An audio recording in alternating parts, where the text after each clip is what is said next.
क्या होगा जब 3 डोमेन एक्सपेंशन साथ में क्लैश करेंगे? किसका डोमेन ज़्यादा पावर में?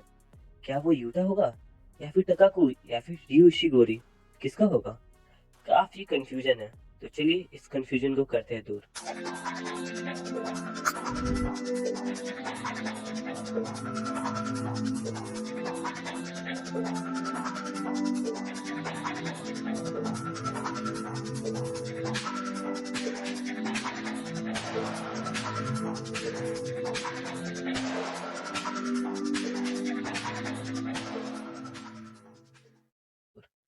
Utah Gotsu versus Takako Uro versus Ryu Ishigori.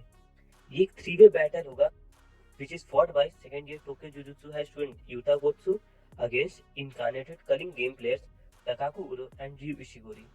ये फाइट कलिंग गेम के दौरान सेंडाई कॉलोनी में होता है जब यूटा कुरोशी को हराता है। अगर आपने वो वीडियो अब तक से नहीं देखा है तो इंतजार किसका कर रहे हैं, जाके देख लो। जैसा कि मैंने पहले वाले वीडियो में बताया था। ओ शिट, आपने तो वीडियो देखा ही नहीं है। जाओ जाओ पहले देख कर आओ।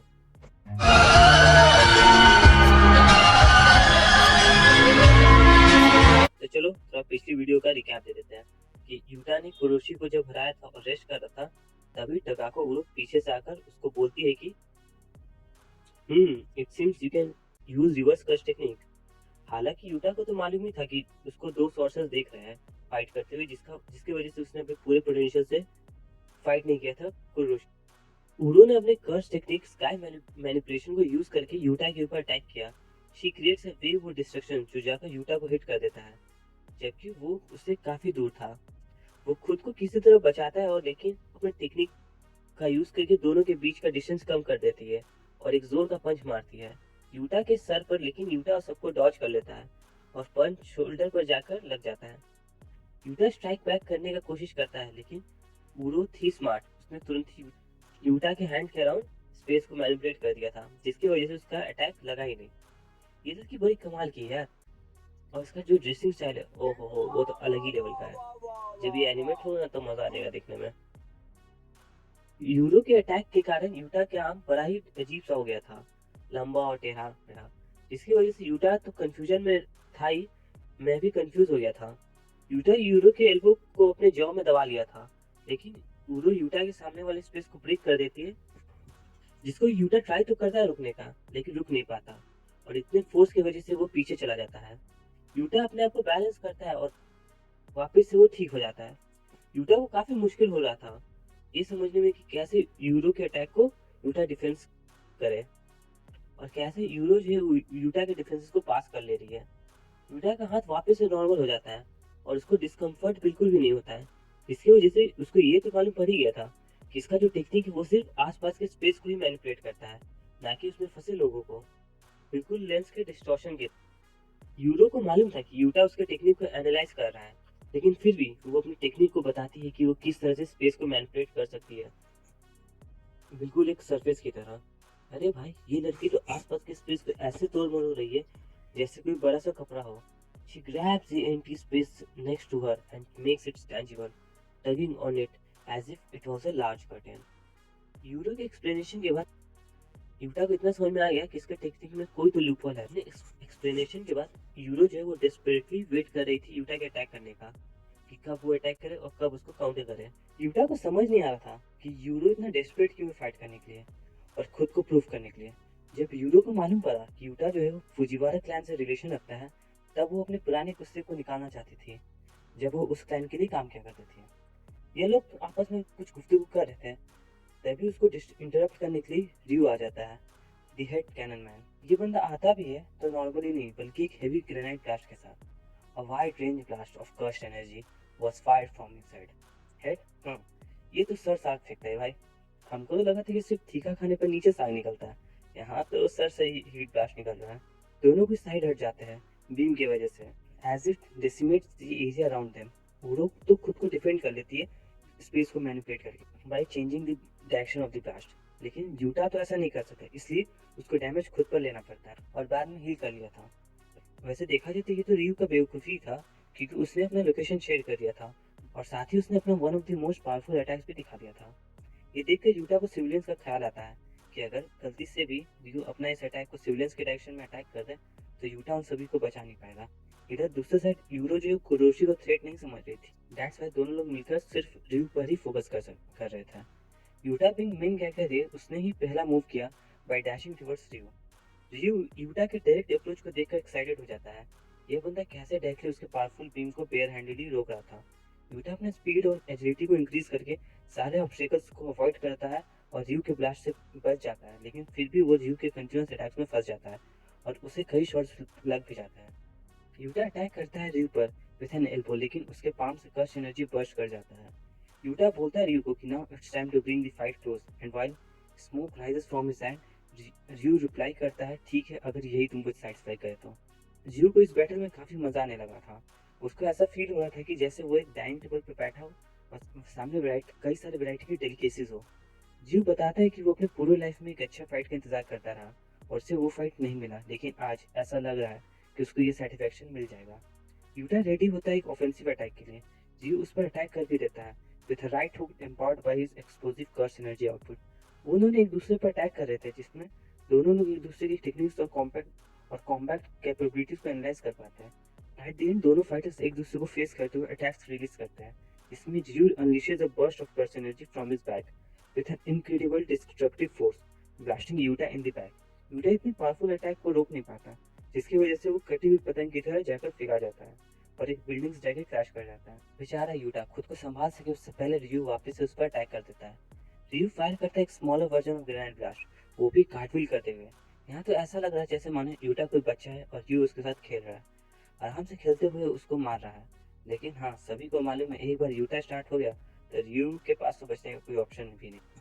अगर आपने एक चीज नोटिस किया होगा कि यूटा जो है वो बेयर हैंड से ही रियू के ब्लास्ट को रोक रहा था और फिर भी उसको ज्यादा डैमेज नहीं होता है। दैट मीन्स यूटा अभी भी सिर्फ खुद को डिफेंड कर रहा था, ना कि ऑफेंसिव होकर उस पर अटैक कर रहा था।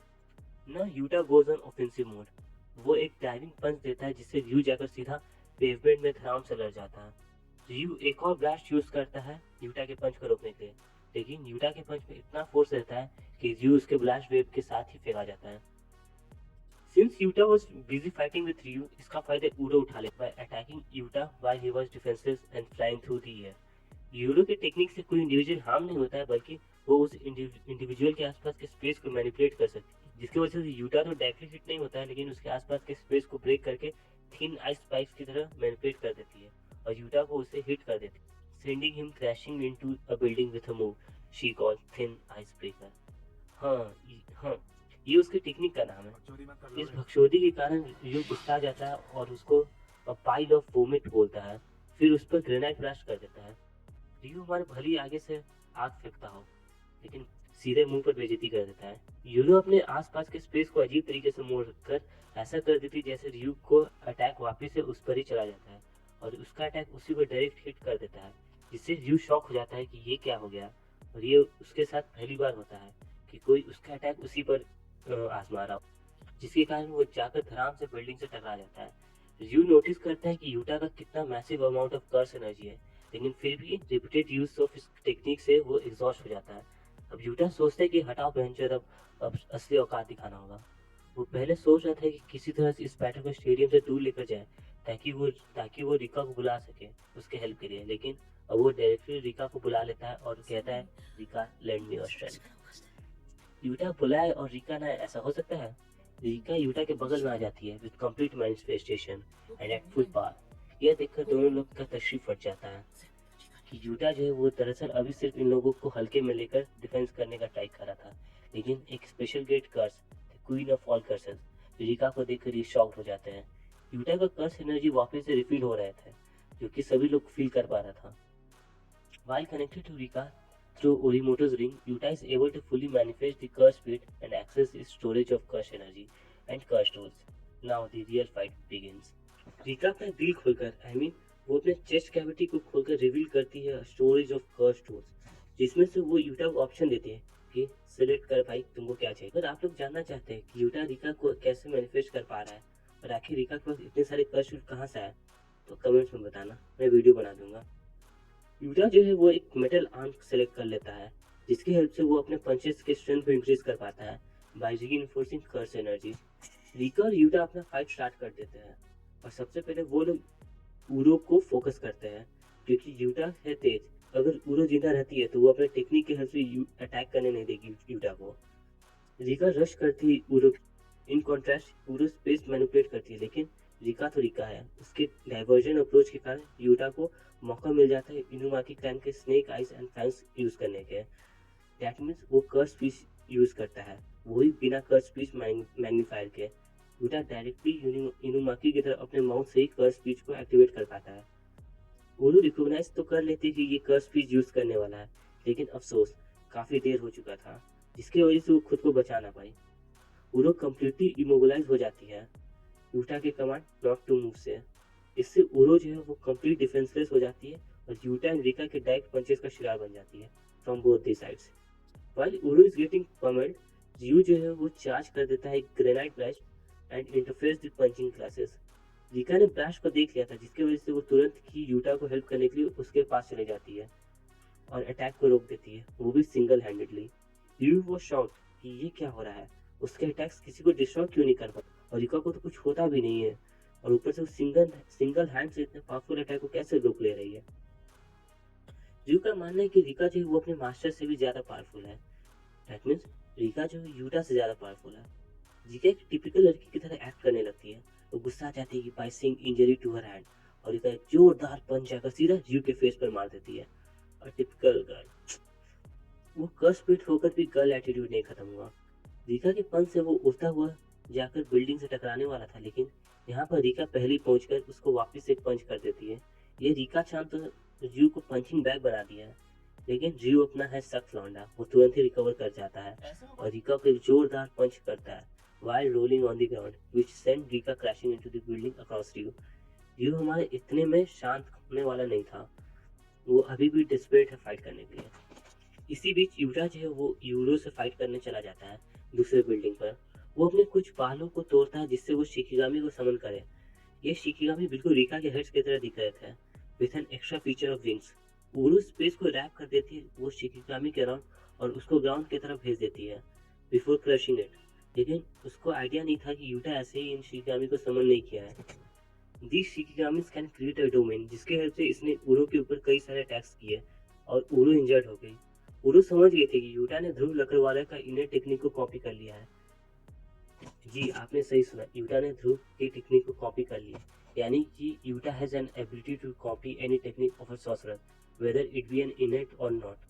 लेकिन अभी तक से ये कंफर्म नहीं हुआ कि यूटा कोजो की इनेट टेक्निक को कॉपी कर सकता है कि नहीं। ये सवाल जरूर आपके मन में आएगा ना। देखिए मैंने आपके सवाल को तुरंत रख दिया। यूटा अपने मेटल आर्म से उरो पर अटैक कर देता है, और जब सेकंड टाइम अटैक करता है तब उरो उसको ब्लॉक कर देता है और वो मेटल आर्म के केस को तोड़ देती है by destroying the fist of the arm. Yuta को उरो को ज्ञान देने लगता है कि उसके साथ जो उसके एंसेस्टर ने करा है उसको अब वो सेल्फिशनेस के कारण वापस से उसी को रिपीट ना करे। यह सुनकर उरो और गुस्सा आ जाती है, लेकिन ये लोगों के डिस्कशन के बीच में वापस से रियो की एंट्री होती है with a blast wave to distract them. वो तीनों का यही था कि अब बहुत हो गया, बकचोदी, अब सीधा चलते हैं क्लाइमेक्स पर। Now all three open there domain expansion, लेकिन किसी का भी काश नहीं हुआ। ये क्या था? All three domains gets cancelled out due to the clash of three domains. जब भी कोई डोमेन ओवरलैप करते हैं तब वो दोनों अपने एक दूसरे का ग्रांटेड हिट फंक्शन को कैंसिल कर देता है, और यहाँ पर तो यूटा का डोमेन पावरफुल ही होता है, लेकिन ये दोनों ने अपने डोमेन के बैरियर को जल्दी बिल्डअप कर लिया ताकि वो लोग रिका को बाहर रख सके डोमेन से। रिका भी not able to help Yuta, और वो ज्यादा गुस्सा हो जाती है और वो अपना six size I mean cycloptic eye open कर लेती है। हाँ, ये वही थर्ड आई वाला है जो हमने जे के मूवी जीरो में देखा था, जब यूटा उसे फुल पार मांगता है। रिका इंक्लूड तक करना चाहती थी, लेकिन तभी वहाँ अनएक्सपेक्टेडली कुरुरोशी वापस से रीअपियर हो जाता है इन्फिल्ट्रेट कर। अब आप सोच रहे होंगे कि यूटा ने तो कुरुरोशी को मार दिया था, तब ये कौन सी बला है? क्या हुआ था ना कि जब यूटा ने उसको मारा था तब उसने रिप्रोड्यूस कर लिया था और उसका कर्स एनर्जी उसके ऑफस्प्रिंग में चला गया था, आई मीन इनहेरिट हो गया था। वो रिका को बाहर ही रोक कर रखता है by a swarm of cockroaches. ऐसे तो दो डोमेन एक्सपेंशन कोलाइड करते हैं तो वही काफी अनस्टेबल हो जाता है, जिसमें एक डोमेन वॉर हो जाता है कि जिसका ज्यादा पावरफुल डोमेन हुआ उसी का डोमेन ओवरपावर कर देगा दूसरे का। तीनों डोमेन आपस में टकरा कर खत्म हो जाते हैं बिफोर फुल्ली फॉर्म्ड, जिसकी वजह से हम लोग यूटा का डोमेन भी नहीं देख सकते। लेकिन मैंने इसके ऊपर भी एक वीडियो बनाया हुआ, आप देख सकते हैं जाकर के कि यूटा का डोमेन किस तरह का दिखता है। Due to unexpected intrusion and conflicting condition, the patch is shattered और सभी लोग ग्राउंड पर आ जाते हैं and ready to attack at any moment. Yuta notice करते हैं कि उरो जो है वो चिंता में आ गई है कुरोशी को रिपेयर होने से, जिसको वो अनफेवरेबल ओपोनेंट समझती है। यूटा बड़ा हरामी हो बेटा। वो पीछे से लात मारकर सीधा उसको कुरोशी के पास भेज देता है। इम्प्रॉपर डोमेन एक्सपेंशन करने के कारण उरो का कर्ज काफी ज्यादा एग्जॉस्ट हो जाता है, जिसके कारण वो काफी वीक हो जाती है। कुरोशी के सामने जो इसका फायदा भी उठाता है by slicing her arm with freshering life sword, वो भी पूरा स्टाइल में। इतने में फट से रिका उरो के हाथ को डिवॉर कर लेती है और यही है जिसके कारण यूटा जो है वो डिफरेंट टाइप्स ऑफ कर्ज टेक्निक यूज कर पाता है। मेरा यही डिडक्शन है, लेकिन ऑफिशियली कुछ बताया नहीं गया अब तक। मे भी बाद में हमें बताए तो मैं आपको बता दूंगा। यू दोनों की फाइटिंग स्पीड को देखकर खुश हो जाता है और इसी खुशी में ग्रेनाइट ब्लास्ट कर देता है इन लोगों पर। देखा जाए तो रयू काफी स्ट्रांग है, क्योंकि वो अब भी अपने इननेट टेक्निक को यूज कर पा रहा है एट इट्स हाई पोटेंशियल। रयू ने तो यूटा का आधा काम कर दिया। इतने हेवी ब्लास्ट के कारण कुरोशी और उरो दोनों काफी इंजर्ड हो जाते हैं।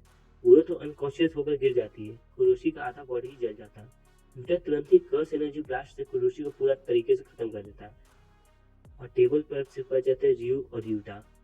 अब फाइनली रयू अपने फाइट को एंजॉय कर सकता है, जिसके लिए वो इतने देर से ट्राई कर रहा था। वो एक पावरफुल ब्लास्ट को चार्ज करता है, aiming at both Yuta and Rika, और इधर यूटा और रिका दोनों मिलकर अपना beam of curse energy build up कर रहे थे। यूटा का जो ब्लास्ट ऑफ कर्स एनर्जी है वो रयू के ग्रेनाइट ब्लास्ट से कम पावरफुल है, जिसके कारण यूटा के पास एक ही ऑप्शन बचता है कि वो अपना लेजर चार्ज कर ले जल्दी और रयू के ऊपर blast. Both fighters charge their attacks to the maximum and release them into dazzling curse energy beam.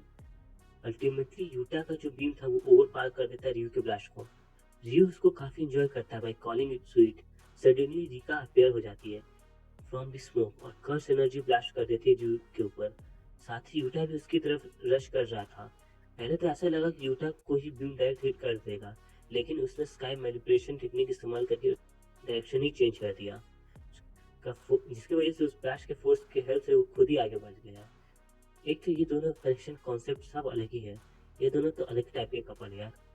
ऐसे तो ये बीम जो था वो बस एक डाइवर्जन के लिए असली प्लान था यूटा का मन नजदीक जाने का था, ताकि वो क्लोज रेंज में जाकर उससे हरा पाए।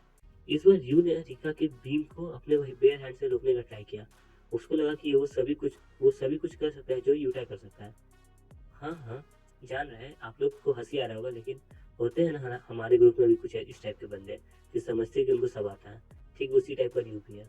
आप उन सभी को टैग कर सकते हैं, आप उन सभी को शेयर कर दीजिए, उनको भी तो मालूम पड़े वो कैसे है।